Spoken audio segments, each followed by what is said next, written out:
To get started in the second part of the course, we'll go through the main components of a mobile network. If we start with this thing called a handset or terminal or cell phone or smartphone, it has a speaker and a microphone. It's got a codec for digitizing speech. It's got a modem for moving ones and zeros around, and an antenna and battery. And of course, it has a keypad and a screen on it. Another component of the terminal is the SIM, the subscriber identity module. And this is on a card that's removable on most phones, not on iPhones. And so it's called the SIM card. And if you look in the back of this one here, take the cover off, there's the SIM card. And on this card is stored some critical information. One piece of information is the International Mobile Subscriber Identification. So this identifies you to the network. The implication is you could take the SIM card out of this phone and plug it into another phone, and then the network would know that that's you as a customer now using a different phone.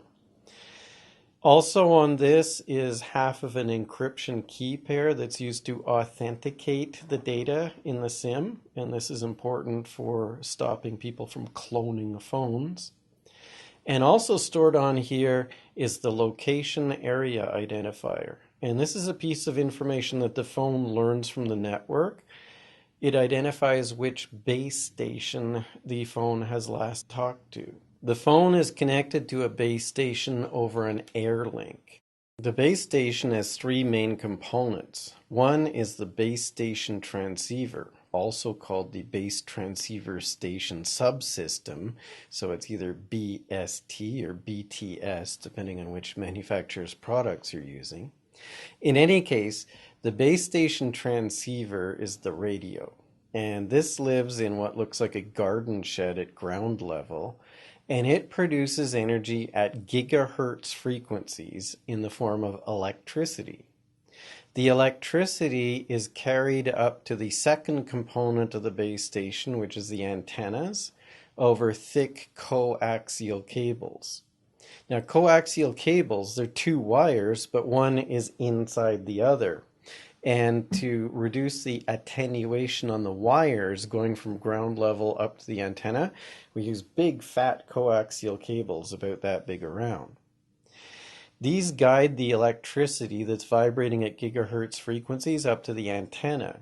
And the antenna is the device that converts electricity vibrating at gigahertz frequencies to electromagnetic waves vibrating at gigahertz frequencies, which then propagate through space at the speed of light. We might see a tower with antennas, and if they look like a stick, that's an omni antenna. It radiates energy in all directions. Those aren't very common. More often the antennas will be rectangular shaped things. It's called a flat panel antenna, and it emits energy in a wedge shape, so it only covers part of the circle around. And so of course, as we're going to see, this increases the capacity. You can have more different radio systems on the same physical tower with an antenna with a shaped beam. The third component of the base station is the physical support for the antennas. And in the first generation, we had pretty big cells, and the antennas had to be pretty high up off the ground. So we had these big ugly towers as the support for the antennas. In the second and subsequent generations, we lowered the power and made the cells smaller. So that means the antennas could be closer to the ground, so they can be on the top of a building or a water tower or something like that.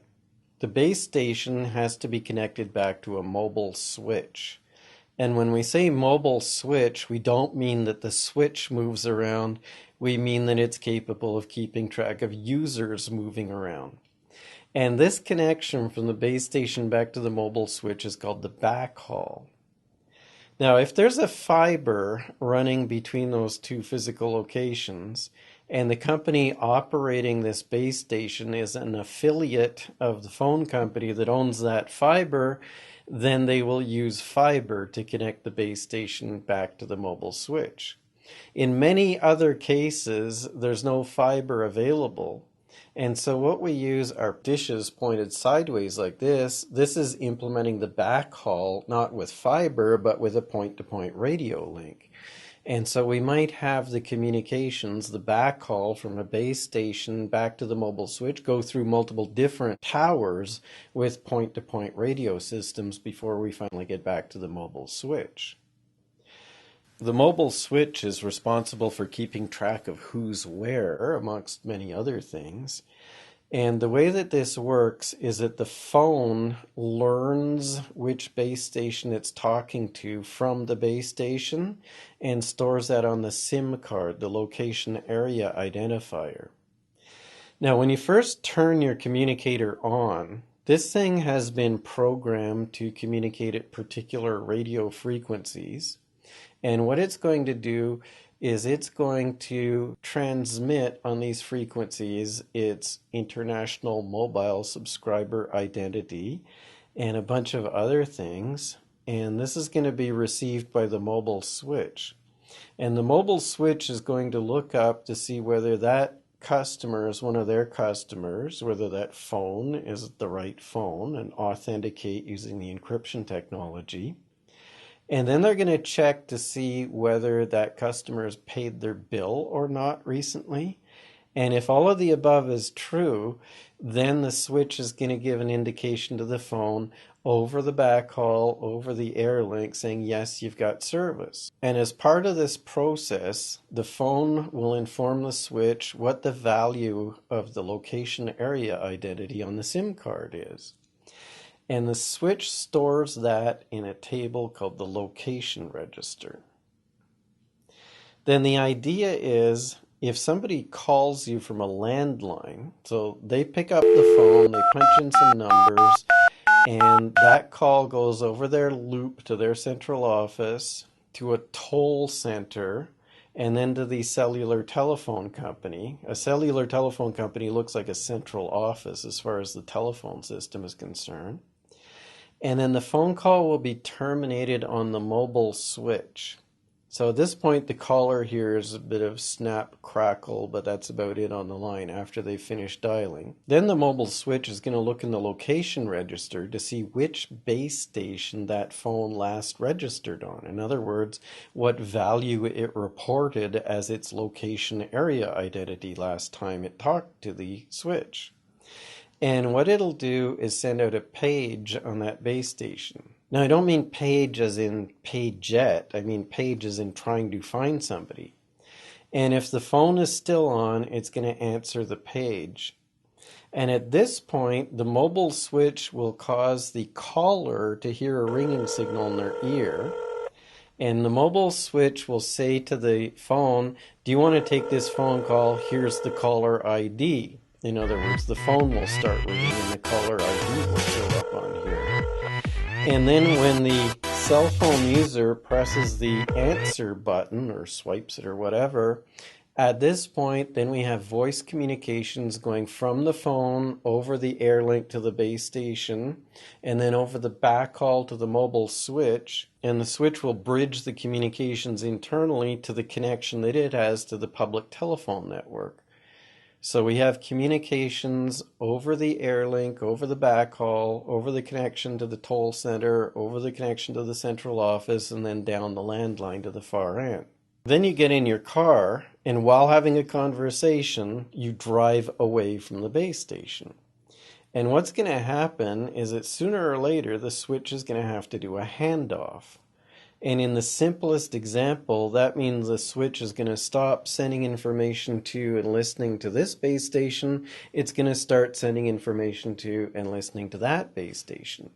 And your phone, of course, has to stop talking to that base station transceiver and start talking to the new one. With some of the technologies, we actually break the connection to the first base station and then make a connection to the second one. And there will be a period of time in the middle when the communication drops out or mutes. With other technologies, we actually make the connection to the second base station before dropping the connection to the first one, so there's no interruption in communications. And we're going to go through the different variations in subsequent lessons, but those are the main components of a mobile radio network. Terminal, air link, base station, which consists of the base station transceiver, the antennas, and the physical support for the antennas, and then the backhaul to the mobile switch, which has a location register, which it uses to keep track of which base station the handset last registered on. And then the mobile switch also has a connection to other networks, usually using fiber optics, so that you can talk to people on landlines and on competitors' cellular networks as well.